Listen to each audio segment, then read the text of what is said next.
제 의뢰인들 중에서 있는 이제 구속되신 구치소에 계시는 분들 구치소에서 허구한 날 써서 보내요, 판사실로. 뭐 그렇다고 해서 그게 무슨 죄가 되는 건 아니에요. 내고 싶으면 내는 겁니다. 다만 이제 구치소에 계신 분들은 본인 마음대로 막 쓰지 말고 웬만하면 변호인하고 최소한의 상의는 하는 게 좋긴 해요. 물론 뭐 무죄 다투는 사건에서는 안 되는 경우도 있어요. 사안에 따라 다릅니다만은.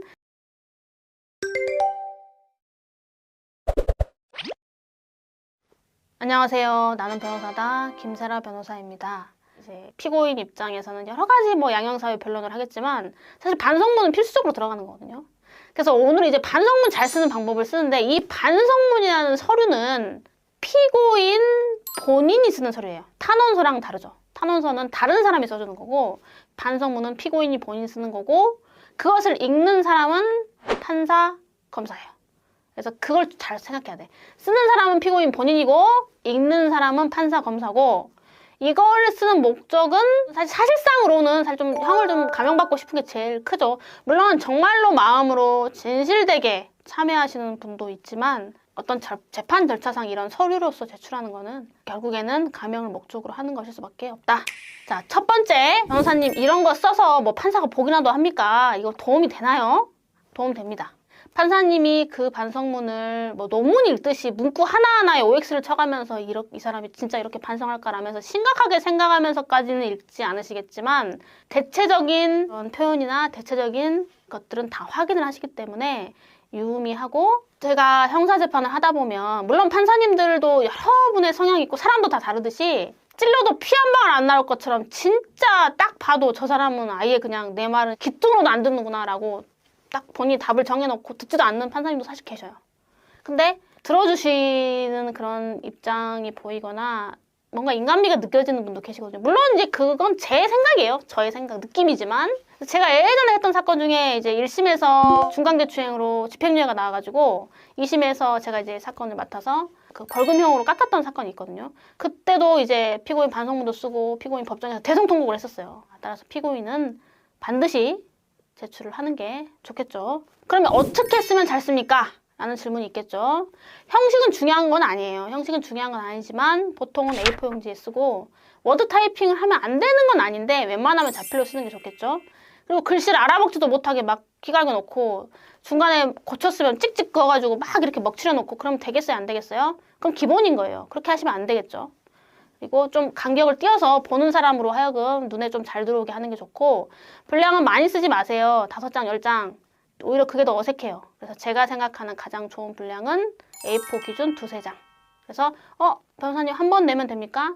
한 2번 정도 보통 권유하긴 해요. 너무 자주 내는 것도 별로지만 또 한 번만 내는 것도 별로다. 그래서 재판 도중이나 공판기일 전에 한 번 내고, 그다음에 판결 선고 한 2-3주 전에 한 번 더 내고, 보통 이렇게 합니다. 하지만 이거는 하나의 뭐 어떤 법칙도 아니에요. 그냥 그 상황에 맞춰서 좀 더 내고 싶으면 내도 되고.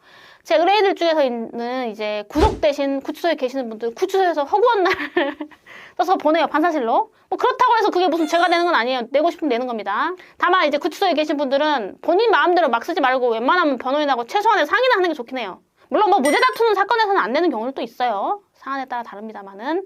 구체적인 내용은 여러분 아까도 말씀드렸지만 이걸 쓰는 목적이 물론 진짜 반성하는 뜻을 판사님한테 보여주는 것도 있지만 이제 감형을 받고 싶다는 어떤 절차적인 이유가 있다고 했잖아요. 그럼 거기에 맞춰서 써야 되는데, 양형 조건이라는 게 있어요. 우리 형법에는 양형 조건이라는 게 있는데, 그게 이제 피고인의 성행, 그다음에 피고인의 환경, 범죄의 동기와 경위, 그리고 피해 후의 정황, 이렇게 4가지인데, 그래서 이런 거를 조금 잘 드러나게 써야 돼요. 그래서 피상적으로 겉핥기식으로 누구나 쓸만한 그런 단순한 말을 쓸 거면 안 쓰는 게 좋다. 그래서 한번 비교를 해볼게요. 예를 들어서 1번 버전입니다. 뭐 판사님 죄송합니다. 제가 정말 잘못했습니다.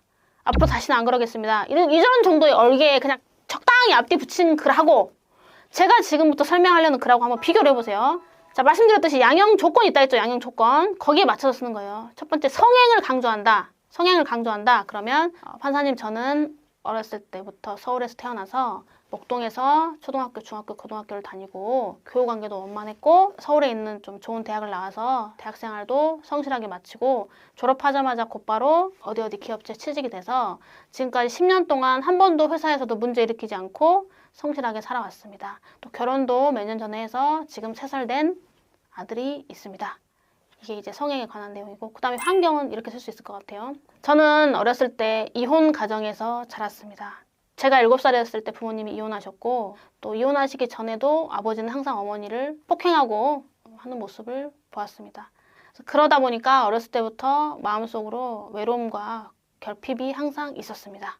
그 다음에 이제 범행의 동기와 경위를 쓸 때는 2023년 3월 3일 공동역 근처의 술집에서 오래된 친구와 술자리를 가지게 됐습니다. 그 친구랑은 1년에 한 2-3번씩 만나서 술도 마시고 가깝게 지내는 사이였는데, 가까운 친구다 보니까 저에 대해서 좀 많은 걸 알고 있는 친구였습니다. 술이 취하니까 무슨 이유였는지 그 친구가 갑자기 저에게 저 새끼는 부모가 이혼을 해서 역시 이혼한 가정들은 저렇게 애가 자격지심이 있다니까? 이런 식으로 말을 하는 겁니다. 저는 그 친구랑 10년 넘게 봤고 너무나 친한 친구고 모든 걸 믿어서 저의 사실은 어찌 보면 말하고 싶지 않은 가정사까지 다 공개했는데, 이 친구가 갑자기 술에 취했다는 이유로 그렇게 제 마음에 상처가 되는 말을 해서 제가 너무 기분이 나빠서 결국은 몸싸움을 하게 되었습니다. 이게 이제 동기를 좀 설득력 있게 설명하는 거죠. 선생님, 제가 판사여도 이런 거 읽어보면은 좀 그럴 것 같아. 이건 내가 같아도 좀 화나지. 그죠? 때린 거 잘했다고 할 순 없지만. 그 다음에 이제 피해 복구 노력. 이런 거는 이제 여러 번 찾아갔다. 직접적인 연락을 하면 더 불안하실 것 같아서 지인을 통해서 어렵게 연락을 드렸다. 수차례 장문의 사과 메시지를 보냈다. 또 편지도 보냈다. 혹시라도 이걸로 가능할지 모르겠지만 조금이라도 위자가 된다면 제가 돈을 지금 최대한 마련해서 지금 이 정도 가지고 있고, 또 언제까지 얼마를 더 마련할 수 있기 때문에 그걸로 또 피해 회복을 하도록 최대한 노력을 하겠다. 이렇게 좀 더 구체적으로 써주시는 게 좋아요. 그 다음에 이제 마지막으로 들어가는 게 재범 방지 노력. 한 번 이렇게 해서 크게 사고 쳐서 판사님한테 반성문을 쓰고 있는데 또 그러면 되겠어요, 안 되겠어요? 그래서 사실 형사재판 선고하시는 판사님이 제일 그걸 걱정한대요. 내 앞에서 저렇게 울고 애원하잖아요. 형을 감형해달라고. 그래서 판사가 마음이 움직여서 집행유예를 해줬어. 근데 나가자마자 또 들어와. 그럴 때 판사님들이 진짜 좀 회의감을 느낀대요. 내가 본 것은 도대체 무엇인가? 저 사람은 나에게 가면을 쓰고 자기의 이익을 위해서 내 앞에서 쇼를 하고 연기를 했던 건가?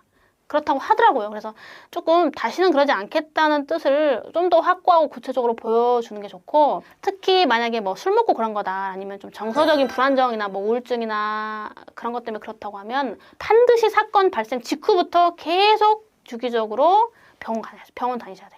병원 다니시고 치료센터나 상담소 다니시고 그런 기록을 계속 제출하고, 또 선생님, 여러분들을 담당했던 의사 선생님이나 상담 선생님으로부터 여러분들이 이제 열심히 이 부분을 노력하고 있고 나아질 거라는 것을 좀 설명한 서류를 첨부하시는 게 좋아요.